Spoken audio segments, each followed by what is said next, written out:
সহজ প্রশ্ন, সবাই পারবে উত্তর দিতে, আমি হয়তো পারবো না, তো আমার কাছে খুব কঠিন মনে হচ্ছে। তো যাই হোক, তবু আমি একটু চেষ্টা করে দেখি, যদি আমার যেটুক বুঝ আছে সেইটুক বোঝাবার চেষ্টা করে থাকি। কথা হচ্ছে, গুরুর বাড়িতে কবার আসা যাবে? দিনের ভেতরে যদি সারাদিনও থাকা যায় তাও খুব ভালো। সারাদিন যদি নাও থাকা যায়, অন্তত দিনে একবার আসা উচিত। তো একবার না হয় রবীন বিশ্বাস আসলো, রবীন বিশ্বাসের বাড়ি পাশাপাশি, বাসুদেবের বাড়ি পাশাপাশি, কেতুর বাড়ি পাশাপাশি, এরা না হয় একবার থেকে 3 বার আসলো। কিন্তু সুকুমার টিকাদার কি করে আসবে? ওর বাড়ি কাঁচরাপাড়া, ও তো আর প্রতিদিন আসা সম্ভব না। ফেলারাম মণ্ডল, ওনার বাড়ি বেতাই, ওনার পক্ষে তো আর প্রতিদিন আসা সম্ভব না। তাহলে আরেকটা ব্যাপার আছে, একদিনে যদি না পারা যায় অন্তত সপ্তাহে একবার আসা উচিত। তো ফেলারাম মণ্ডল কি করে সপ্তাহে আসবে? তার জন্যে বলা হয়েছে প্রতি মাসে অন্তত একবার করে আসা, প্রতি মাসে একবার করে গুরুর সাক্ষাৎ করা, গুরুর পদ বন্দনা করা, এটা হলো একটা নিয়ম। এটা নিয়মের কথা বলছি আমি, আমাদের শান্তি সভার কথা এখনো বলছি না।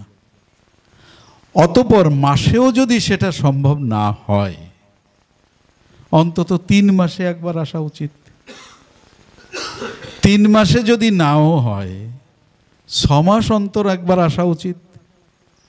6 মাসে যদি না পারা যায়, অন্তত বছরে একদিন আসা উচিত।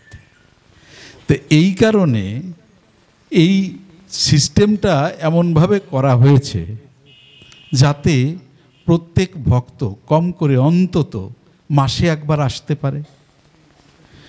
আর একটা বিষয় আছে, ঠাকুরের সান্নিধ্য লাভ যত বেশি করা যায় ততই আমরা এই মোহমায়ার বন্ধন থেকে মুক্ত হয়ে ঠাকুরের নৈকট্য লাভ করতে পারি, ঠাকুরের অনুগত হতে পারি।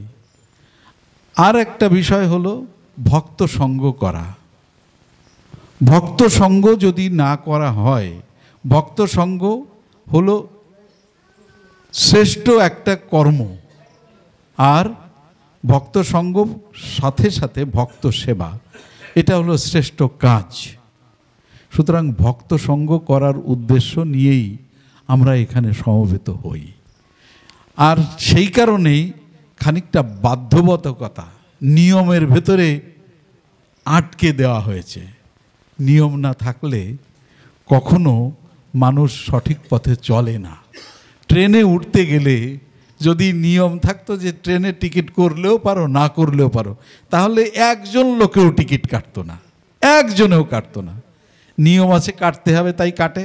দ্বিতীয়ত, সেটাকে আবার বাধ্যবাধকতা করার জন্যে টিটি চেকার বসে আছে, টিকিট চেকার বসে আছে, যাতে কেউ বিনা টিকিটে ভ্রমণ না করে।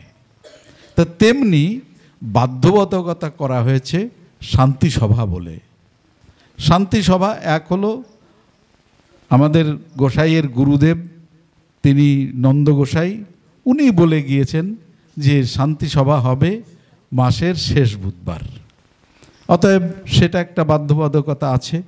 আমরা যারা পারছি না তারা অন্তত 1 মাস পর বা 2 মাস পর বা 3 মাস পর বা 6 মাস পর একবার হলেও আসি। তা সেই কারণে আমার কাছে মনে হয়েছে এই শান্তি সভার গুরুত্ব অপরিসীম। এখানে আসার জন্যে মন আকুপাকু করে। শান্তি সভা আসলে গোসাইয়ের ছেলে বলেছে তুমি চলে এসো, গোসাই বলছে আমি শান্তি সভা না করে যাব না। অনেক দিন শান্তি সভা করি না, গত শান্তি সভায় ছিল না, অথচ উনি বলছেন অনেক দিন আমি শান্তি সভা করি না। তাই শান্তি সভার গুরুত্ব অপরিসীম। এর গুরুত্ব কখনো হিসেবে পাওয়া যায় না।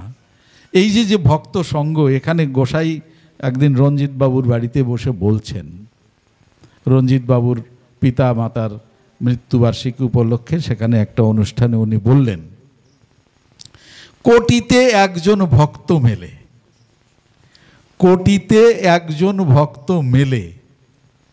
তার মানে এই যে যে এখানে যতগুলো লোক আসছে, উনি সেদিন বললেন এখানে যদি 40 জন লোক হয় বা 50 জন লোক হয়, এই 50 জন লোক হলো খাঁটি ভক্ত, খাঁটি ভক্ত। তার মানে তোমরা 50 কোটি মানুষের প্রতিনিধিত্ব করছো। কত বড় বুকের পাটা থাকলে এরকম তার ভক্তদের সম্পর্কে এরকম কথা বলতে পারেন। 50 কোটি মানুষের তোমরা প্রতিনিধিত্ব করছো। সুতরাং এখানে যারা ভক্তরা বসে আছেন প্রত্যেকেই একান্ত নিষ্ঠাবান, নিষ্ঠাবতী বক্তা। আর আমার কথা আর বাড়াবো না, শুধু এইটুকু বলতে পারি যে আমরা প্রকৃতপক্ষে এখানে আসি ভক্ত সঙ্গ করার উদ্দেশ্যে। যেখানে সেখানে এই ভক্ত সঙ্গ হতে পারে, কিন্তু একটা বাধ্যবাধকতার মধ্যে যদি না থাকে তাহলে সেটা বিশৃঙ্খলা হয়ে যায়। আর তাই আমাদের প্রতি মাসের শেষ বুধবার নির্দিষ্ট করা হয়েছে শান্তি সভা। এই শান্তি সভায় উপস্থিত থাকা একান্ত জরুরি। আমার বিশ্বাস এখানে অনেকেই আছেন যারা কোনো শান্তি সভা কামাই দেন না, কোনো শান্তি সভা কামাই দেন না। আর অনেকে আছেন যারা অনেক দিন পর, 1 মাস 2 মাস 6 মাস পরে আসেন।